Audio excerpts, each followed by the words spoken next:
નમસ્કાર મિત્રો, સ્વાગત છે તમારું આજના એક નવા વિડીયોની સાથે। તો મિત્રો, આજના આ વિડીયોમાં આપણે ઇલેક્ટ્રિકલ આસિસ્ટન્ટ વિદ્યુત સહાયકની પરીક્ષામાં જે પ્રશ્નો પૂછાય છે તેવા બધા પ્રશ્નો જોવાના છીએ। આજનો આપણો ટોપિક રહેશે ડીસી જનરેટર, કેમ કે પરીક્ષાની અંદર ડીસી જનરેટરને લગતા વારંવાર પ્રશ્નો પૂછવામાં આવતા હોય છે, એટલા માટે આજે આપણે ડીસી જનરેટરને લગતા જેટલા પણ આઈએમપી પ્રશ્નો છે આ બધા જોવાના છીએ। આ પ્રશ્નો તમને આઈટીઆઈની પરીક્ષામાં પણ કામ આવી શકે છે, ત્યારબાદ વીએસની પરીક્ષામાં પણ કામ આવી શકે છે। તો જે મિત્રોએ હજુ સુધી આ ચેનલને સબસ્ક્રાઈબ નથી કરેલી તે મિત્રો આ ચેનલને સબસ્ક્રાઈબ જરૂર કરી દેજો, કેમ કે તમારા માટે આપણે આવા નવા વિડીયો જ લાવતા રહીએ છીએ। તો મિત્રો, આ પ્રશ્નો છે તમારા માટે ખૂબ જ ઉપયોગી થવાના છે, ખાસ કરીને આ 5 કંપનીઓવાળાને જેટકો, એમજીવીસીએલ, યુજીવીસીએલ, ડીજીવીસીએલ અને પીજીવીસીએલ જે વીએસની પરીક્ષા આપવાના છે તે બધા મિત્રોને આ પ્રશ્નો ખૂબ જ ઉપયોગી થવાના છે, એટલે એક પછી એક બધા પ્રશ્નો ધ્યાનથી જોઈ લેજો। તો મિત્રો, આપણા પ્રશ્નો ચાલુ કરીશું, એક પછી એક બધા પ્રશ્નો ધ્યાનથી જોઈ લેજો।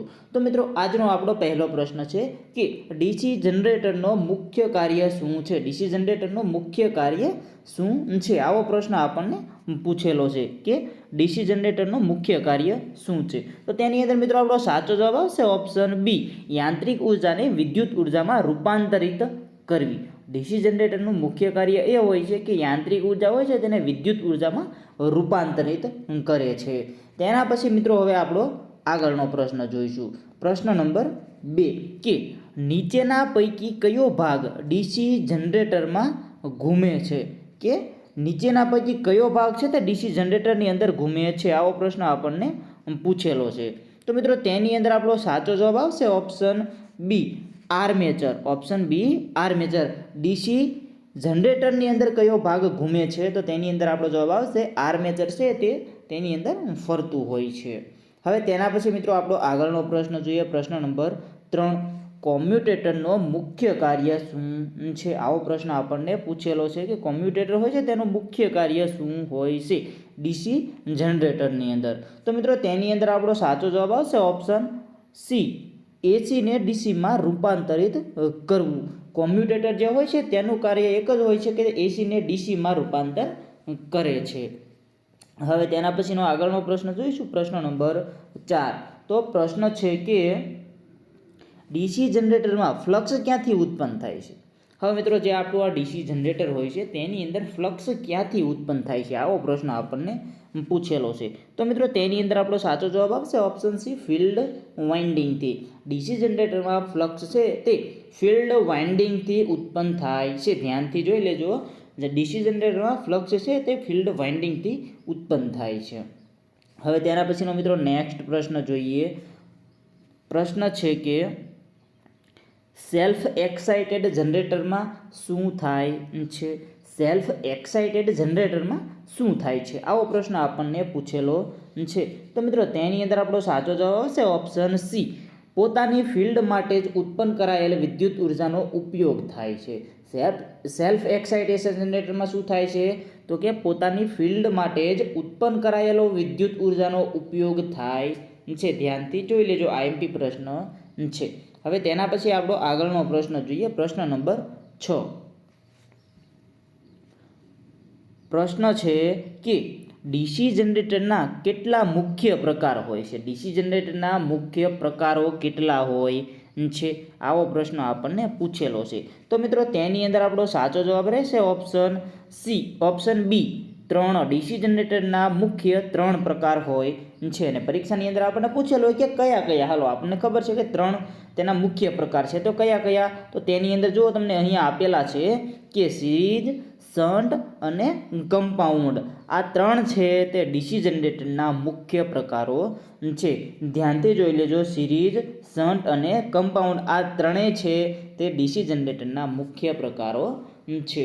મિત્રો, આ બધા પ્રશ્નો છે તે આપણી આઈટીઆઈ ઇલેક્ટ્રિશિયન એપ્લિકેશનની અંદર પણ આપેલા છે। જો તમારે આની ટેસ્ટ સિરીઝ આપવી હોય, તમે આનો જાતે જવાબ આપી શકો, એ રીતની ટેસ્ટ સિરીઝ આપવી હોય તો પણ તમે આપી શકો છો। એપ્લિકેશનની લિંક તમને નીચે ડિસ્ક્રિપ્શનમાં આપેલી છે, ત્યાંથી તમે એપ્લિકેશન ડાઉનલોડ કરી અંદર ફ્રી ટેસ્ટ આપી શકો છો, કેમ કે હવે તમારે પરીક્ષા નજીક છે એટલે તે ટેસ્ટ આપશો એટલે ઘણો બધો ફાયદો થશે। અને ટૂંક સમયમાં હવે આપણે તમારા માટે પેપર પણ લાવવાના છીએ, તેની અંદર દરરોજ પેપર આપી શકો એ રીતનું તમારા માટે આપણે છે તે ટેમ્પલેટ બનાવવાના છીએ.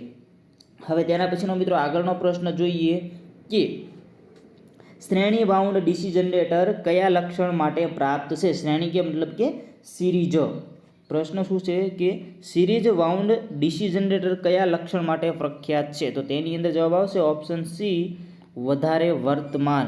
શ્રેણી વાઉન્ડ ડીસી જનરેટરમાં વર્તમાન એટલે કે વધારે વર્તમાન લક્ષણ માટે પ્રખ્યાત છે. તેના પછી આગળનો પ્રશ્ન છે કે શન્ટ વાઉન્ડ જનરેટરમાં ફિલ્ડ વાઇન્ડિંગ કેવી રીતે જોડાય છે? પ્રશ્ન છે કે શન્ટ વાઉન્ડ જનરેટરમાં ફિલ્ડ વાઇન્ડિંગ કેવી રીતે જોડાય છે? તો તેની અંદર જવાબ આવશે ઓપ્શન બી, સમાંતર એટલે કે પેરેલલ. સમાંતરનો મતલબ થશે પેરેલલ. ઘણા મિત્રોને કદાચ ના ખબર હોય, શ્રેણી એટલે કે સિરીઝ થશે અને સમાંતર એટલે કે પેરેલલ થશે. તો શન્ટ વાઉન્ડ જનરેટરમાં ફિલ્ડ વાઇન્ડિંગ છે તે પેરેલલ રીતે જોડાયેલું હોય છે. તેના પછીનો આગળનો પ્રશ્ન જોઈએ. પ્રશ્ન નંબર 9 છે કે કમ્પાઉન્ડ વાઉન્ડ જનરેટર કોના સંયોજન પર આધારિત છે? તો તેની અંદર જવાબ આવશે શ્રેણી પ્લસ શન્ટ. સિરીઝ અને શન્ટ કમ્પાઉન્ડ વાઉન્ડ જનરેટર છે તે સિરીઝ પ્લસ શન્ટ સંયોજન પર આધારિત હોય છે. તેના પછી આગળનો પ્રશ્ન છે પ્રશ્ન નંબર 10 કે ડીસી જનરેટરમાં વોલ્ટેજ નિયંત્રણ માટે કયો ભાગ મહત્વનો છે? ડીસી જનરેટરમાં વોલ્ટેજ નિયંત્રણ માટે કયો ભાગ મહત્વનો છે? તો તેની અંદર જવાબ આવશે option D, field resistance. DC જનરેટરમાં વોલ્ટેજ નિયંત્રણ માટે કયો ભાગ મહત્વનો છે? તો ફિલ્ડ રેઝિસ્ટન્સ ભાગ છે તે મહત્વનો તેની અંદર છે. તેના પછી મિત્રો આગળનો પ્રશ્ન જોઈએ. પ્રશ્ન નંબર 11. પ્રશ્ન નંબર 11 કે સિરીઝ વાઉન્ડ જનરેટરનો ઉપયોગ સામાન્ય રીતે ક્યાં થાય છે? જે આ સિરીઝ વાઉન્ડ જનરેટર છે તેનો ઉપયોગ આપણે સામાન્ય રીતે ક્યાં થાય છે? આવો પ્રશ્ન આપણને પૂછેલો છે. તો મિત્રો તેની અંદર આપણો સાચો જવાબ આવશે સ્ટાર્ટિંગ ટોર્ક માટે. ઓપ્શન સી, સ્ટાર્ટિંગ ટોર્ક માટે આપણે છે તે સિરીઝ વાઉન્ડ જનરેટરનો ઉપયોગ કરવામાં આવે છે. હવે ત્યારબાદ આગળનો પ્રશ્ન છે કે શન્ટ વાઉન્ડ જનરેટર મુખ્યત્વે ક્યાં ઉપયોગમાં લેવાય છે? કે શન્ટ વાઉન્ડ જનરેટર મુખ્યત્વે ક્યાં ઉપયોગમાં લેવાય છે? આવો પ્રશ્ન આપણને પૂછેલો છે. તો તેની અંદર જવાબ આવશે ઓપ્શન બી, લેમ્પ લોડ માટે. શન્ટ વાઉન્ડ જનરેટરનો મુખ્યત્વે આપણે ઉપયોગ છે તે લેમ્પ લોડ માટે કરવામાં આવે છે. તેના પછી નેક્સ્ટ પ્રશ્ન છે કે કમ્પાઉન્ડ વાઉન્ડ જનરેટર કઈ સ્થિતિમાં સૌથી વધુ ઉપયોગી થાય છે? કમ્પાઉન્ડ વાઉન્ડ જનરેટર છે તે કઈ સ્થિતિમાં સૌથી વધારે ઉપયોગમાં લેવામાં આવે છે? તો મિત્રો તેની અંદર આપણો સાચો જવાબ રહેશે ઓપ્શન બી, બદલાતા લોડ. જે જગ્યાએ લોડ છે તે બદલાતો રહે છે તેવી જગ્યાએ આપણે છે તે કમ્પાઉન્ડ વાઉન્ડ જનરેટરનો ઉપયોગ વધારે કરવામાં આવે છે. જે જગ્યાએ લોડ વધઘટ કરતા રહેતો હોય છે તે જગ્યાએ આપણે કમ્પાઉન્ડ વાઉન્ડ જનરેટરનો ઉપયોગ કરીએ છીએ. તેના પછી મિત્રો આગળનો પ્રશ્ન છે કે આર્મેચર રેઝિસ્ટન્સ સામાન્ય રીતે કેવી હોય છે? કે જે આ આર્મેચર રેઝિસ્ટન્સ છે તે સામાન્ય રીતે કેવી હોય છે? તો તેની અંદર મિત્રો જવાબ આવશે ઓપ્શન બી, નીચી. આર્મેચર રેઝિસ્ટન્સ સામાન્ય રીતે નીચી હોય છે. ત્યારબાદ નેક્સ્ટ પ્રશ્ન છે પ્રશ્ન નંબર 15. બ્રશ કઈ સામગ્રીમાંથી બનેલો હોય છે? જે આપણો બ્રશ હોય છે, કાર્બન બ્રશ, તે કઈ સામગ્રીમાંથી બનેલો હોય છે? આવો પ્રશ્ન આપણને પૂછેલો છે. VSની પરીક્ષામાં તમને આ રીતના પ્રશ્નો પૂછશે. તો મિત્રો આ પ્રશ્નની અંદર આપણો સાચો જવાબ રહેશે ઓપ્શન સી, ગ્રેફાઇટ. કે બ્રશ છે જે કાર્બન બ્રશ છે આપણો તે ગ્રેફાઇટ સામગ્રીમાંથી બનેલો હોય છે. જે ગ્રેફાઇટ હોય છે તેની અંદરથી આ બ્રશને બનાવવામાં આવતું હોય છે. તેના પછી મિત્રો આગળનો પ્રશ્ન જોઈએ. પ્રશ્ન નંબર 16 કે કોમ્યુટેશન સમયે કઈ સમસ્યા સર્જાઈ શકે છે? કોમ્યુટેશન સમયે કઈ સમસ્યા સર્જાઈ શકે છે? આવો પ્રશ્ન આપણને પૂછેલો છે. તો મિત્રો તેની અંદર જવાબ આવશે ઓપ્શન બી, સ્પાર્કિંગ. કોમ્યુટેશન સમયે છે તે સ્પાર્કિંગની સમસ્યા છે તે સર્જી શકે છે કે સર્જાઈ શકે છે. તેના પછી નેક્સ્ટ પ્રશ્ન છે પ્રશ્ન નંબર 17. પ્રશ્ન શું છે કે ડીસી જનરેટરમાં ફિલ્ડ ફ્લક્સ વધારવા માટે શું કરાય છે? ડીસી જનરેટરમાં ફિલ્ડ ફ્લક્સ વધારવા માટે આપણે શું કરી શકીએ છીએ? તો મિત્રો તેની અંદર આપણો જવાબ આવશે ઓપ્શન બી, ફિલ્ડ રેઝિસ્ટન્સ ઘટાડવી. ડીસી જનરેટરમાં ફિલ્ડ ફ્લક્સ વધારવા માટે છે તે ફિલ્ડ રેઝિસ્ટન્સ ઘટાડવી જોઈએ. તેના પછી નેક્સ્ટ પ્રશ્ન છે પ્રશ્ન નંબર 18 કે બિલો બેઝ સ્પીડ ઓપરેશન માટે કઈ પદ્ધતિ ઉપયોગી છે? બિલો બેઝ સ્પીડ ઓપરેશન માટે કઈ પદ્ધતિ ઉપયોગી છે? મિત્રો પરીક્ષાની અંદર આપણને આ ટાઈપનો પણ પ્રશ્ન પૂછી શકે છે, એટલે આપણે આવા પ્રશ્નો પણ જોવા જરૂરી છે. તો તેની અંદર મિત્રો આપણો સાચો જવાબ આવશે option B, armature control. Armature control below base speed operation માટે છે તે આપણે આર્મેચર કંટ્રોલ પદ્ધતિ ઉપયોગી છે. ત્યારબાદ આગળનો નેક્સ્ટ પ્રશ્ન જોઈએ, પ્રશ્ન નંબર 19 કે પ્રશ્ન છે ડીસી જનરેટરનું અવજડું લોસ કયા પ્રકારનું હોય છે? ડીસી જનરેટરનું અવજડું લોસ કયા પ્રકારનું હોય છે? તો તેની અંદર જવાબ આવશે ઓપ્શન ડી, બધી જ. એટલે કે કોપર લોસ, આયર્ન લોસ અને મિકેનિકલ લોસ, આ ત્રણેય લોસ થશે. તેના પછી નેક્સ્ટ પ્રશ્ન જોઈએ કે ડીસી જનરેટરમાં સ્પીડ વધવાથી શું થાય છે? જે આપણું ડીસી જનરેટર છે તેની અંદર જો સ્પીડ વધી જાય તો તેની અંદર શું થશે? આવો પ્રશ્ન આપણને પૂછેલો છે. તો તેની અંદર જવાબ આવશે ઓપ્શન સી, EMF વધે છે. EMFનો મતલબ થશે ઇલેક્ટ્રોમોટિવ ફોર્સ. આપણને ફૂલ ફોર્મ છે તે ફૂલ ફોર્મ પણ આવડવા જોઈએ, કેમ કે પરીક્ષાની અંદર ઘણી બધી વખત ફૂલ ફોર્મ પણ પૂછી લેતા હોય છે. એટલે ડીસી જનરેટરમાં સ્પીડ વધવાથી છે તે EMF એટલે કે ઇલેક્ટ્રોમોટિવ ફોર્સમાં વધારો થાય છે. તેના પછી હવે મિત્રો આપણો નેક્સ્ટ પ્રશ્ન જોઈશું. તો પ્રશ્ન છે કે ડીસી જનરેટરમાં આયર્ન લોસ કયા કારણે થાય છે?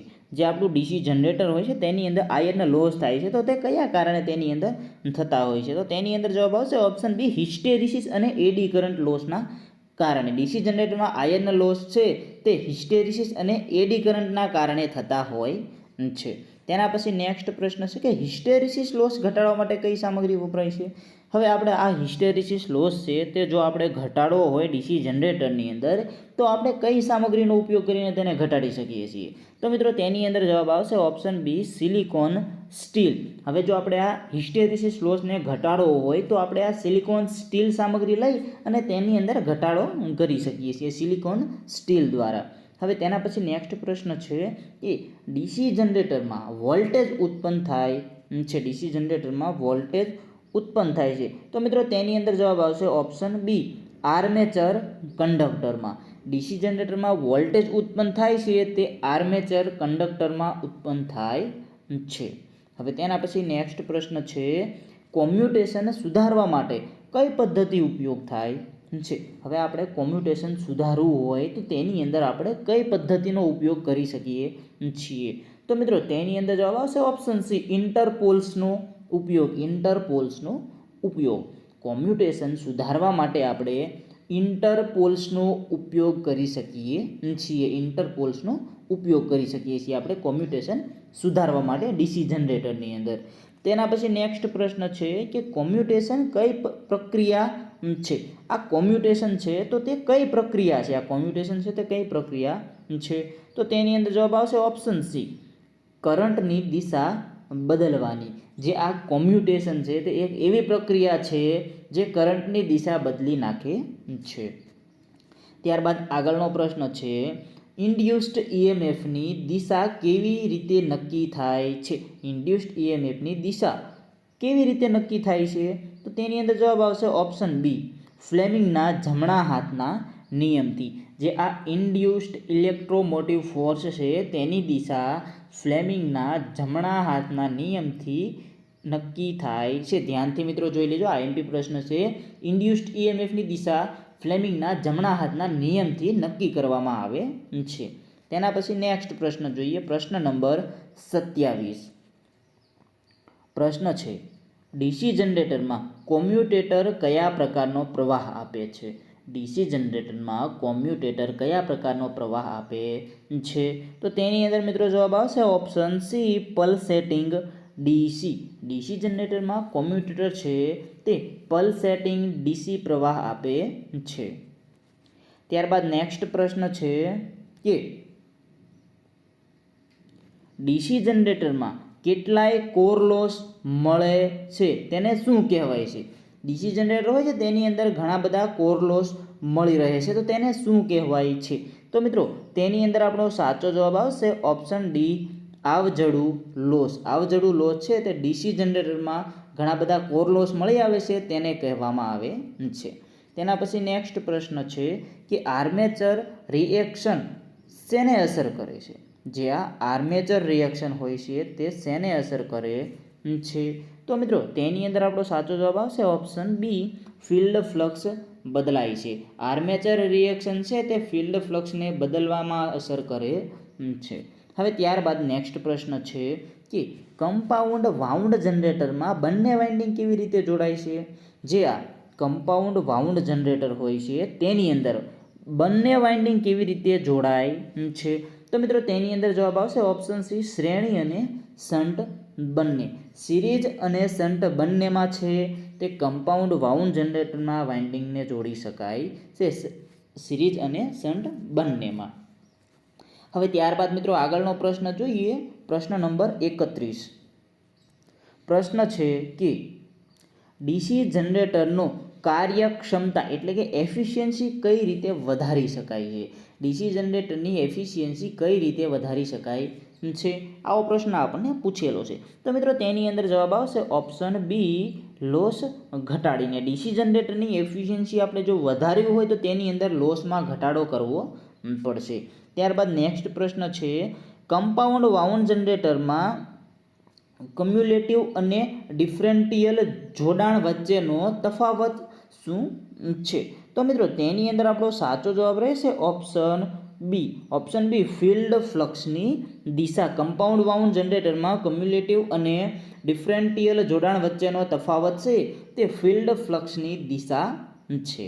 ત્યારબાદ નેક્સ્ટ પ્રશ્ન જોઈએ કે કોમ્યુટેટરના ફેઇલરનું મુખ્ય કારણ શું હોય છે? કોમ્યુટેટરના ફેઇલરનું મુખ્ય કાર્ય શું હોય છે?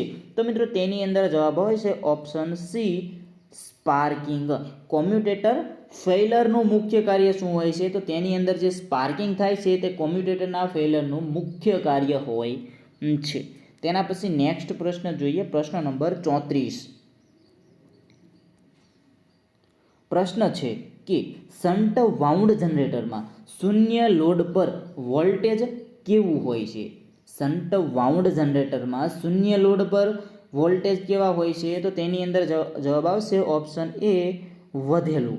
શન્ટ વાઉન્ડ જનરેટરમાં શૂન્ય લોડ પર વોલ્ટેજ વધેલા હોય છે. ત્યારબાદ નેક્સ્ટ પ્રશ્ન જોઈએ, પ્રશ્ન નંબર 35.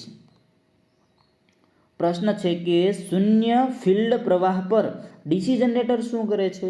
શૂન્ય ફિલ્ડ પ્રવાહ પર ડીસી જનરેટર શું કરે છે? તો તેની અંદર મિત્રો જવાબ આવશે ઓપ્શન સી, કોઈ વોલ્ટેજ નહીં આપે, મતલબ કે કોઈ વોલ્ટેજ નહીં આપે. શૂન્ય ફિલ્ડ પ્રવાહ પર ડીસી જનરેટર છે તે કોઈ પણ પ્રકારના વોલ્ટેજ આપશે નહીં. ત્યારબાદ મિત્રો નેક્સ્ટ પ્રશ્ન જોઈએ કે જનરેટરની રેટેડ વોલ્ટેજ શેના પર આધારિત હોય છે? કે જનરેટરની રેટેડ વોલ્ટેજ જે છે તે શેના પર આધારિત હોય છે? તો તેની અંદર મિત્રો જવાબ આવશે ઓપ્શન બી, આરપીએમ અને ફ્લક્સ. જનરેટરની રેટેડ વોલ્ટેજ છે તે આરપીએમ અને ફ્લક્સ પર આધારિત હોય છે. ત્યારબાદ નેક્સ્ટ પ્રશ્ન છે કે શ્રેણી એટલે કે સિરીઝ વાઉન્ડ જનરેટર કઈ સ્થિતિમાં ઓવર વોલ્ટેજ આપે છે? સિરીઝ વાઉન્ડ જનરેટર કઈ સ્થિતિમાં ઓવર વોલ્ટેજ આપે છે? તો મિત્રો તેની અંદર જવાબ આવશે ઓપ્શન એ, કોઈ લોડ ન હોય ત્યારે. સિરીઝ વાઉન્ડ જનરેટર છે તે કોઈ લોડ ન હોય તે સ્થિતિમાં ઓવર વોલ્ટેજ આપે છે. ત્યારબાદ મિત્રો આગળનો પ્રશ્ન જોઈએ. પ્રશ્ન છે કે ફિલ્ડ વાઇન્ડિંગ ઓપન થઈ જાય તો શું થશે? ફિલ્ડ વાઇન્ડિંગ છે તે ઓપન થઈ જાય તો શું થશે? તો મિત્રો તેની અંદર જવાબ આવશે ઓપ્શન ડી, જનરેટર ઈએમએફ ઉત્પન્ન નહીં કરે. જો ફિલ્ડ વાઇન્ડિંગ ઓપન થઈ જાય તો જનરેટર છે તે ઈએમએફ ઉત્પન્ન કરશે નહીં. ત્યારબાદ મિત્રો આગળનો પ્રશ્ન છે કે જનરેટરનું કેટલા ટકા કુલ લોસ ફિક્સ લોસ હોય છે? કે જનરેટરનું કેટલા ટકા લોસ હોય છે તે ફિક્સ લોસ હોય છે. તો તેની અંદર જવાબ આવશે ઓપ્શન ડી લગભગ 20 થી 25%. કે જનરેટરના જે લોસ હોય છે તે ફિક્સ લોસ આપણે કહી શકીએ કે તે અંદાજિત 20 થી 25% જેટલા હોય છે, તેને આપણે ફિક્સ લોસ કહેવાય છે. જે 20 થી 25% હોય છે તેને આપણે જનરેટરના ફિક્સ લોસ કહીએ છીએ. ત્યારબાદ મિત્રો આગળનો પ્રશ્ન છે કે જો બ્રશ બરાબર સંપર્કમાં ન હોય તો શું થશે? જો બ્રશ છે, જે કાર્બન બ્રશ છે તે બરાબર સંપર્કમાં ન હોય તો શું થશે? તો મિત્રો તેની અંદર જવાબ આવશે ઓપ્શન બી સ્પાર્કિંગ થાય છે. જો બ્રશ છે તે બરાબર લાગેલા ન હોય, તેનો સંપર્ક બરાબર ના હોય તો તેની અંદર સ્પાર્કિંગ થવા લાગે છે. તો મિત્રો આ હતા આપણા ડીસી જનરેટરને લગતા પ્રશ્નો. આ બધા પ્રશ્નો છે મોસ્ટ આઈએમપી પ્રશ્નો હતા, ઘણી બધી પરીક્ષાઓમાં પૂછાઈ ગયેલા પ્રશ્નો હતા. એટલે તમારા માટે આ બધા પ્રશ્નો છે તે ખૂબ જ ઉપયોગી છે. એટલે બધા પ્રશ્નો પરીક્ષા આપવા જાઓ તે પહેલાં બધા યાદ રાખી લેજો, કેમ કે બધા પ્રશ્નો તમારા માટે આઈએમપી છે. અને જો તમારે આ બધા પ્રશ્નોની ટેસ્ટ સિરીઝ આપવી હોય તો તમે આઈટીઆઈ ઇલેક્ટ્રિશિયન એપ્લિકેશનની અંદર છે તે ટેસ્ટ સિરીઝ પણ આપી શકો છો. એપ્લિકેશનની લિંક તમને નીચે ડિસ્ક્રિપ્શનમાં આપેલી છે, ત્યાંથી તમે એપ્લિકેશન ડાઉનલોડ કરી શકો છો. ત્યારબાદ આપણા વોટ્સએપ ગ્રુપ છે, ટેલિગ્રામ ગ્રુપ છે, તેની અંદર જે મિત્રો નથી જોડાયેલા તો તેની અંદર પણ તમે જોડાઈ જજો, કેમ કે તેની અંદર પણ અવનવી માહિતી તમને મૂકવામાં આવતી હોય છે. તો મિત્રો આજનો આ વિડીયો પસંદ આવ્યો તો એક લાઇક જરૂર કરી દેજો, અને જે મિત્રો એક સુધી આ ચેનલને સબસ્ક્રાઇબ નથી કરેલી તે મિત્રો આ ચેનલને પણ સબસ્ક્રાઇબ જરૂર કરી દેજો. તો મિત્રો હવે મળીશું નેક્સ્ટ વિડીયોમાં. ધન્યવાદ.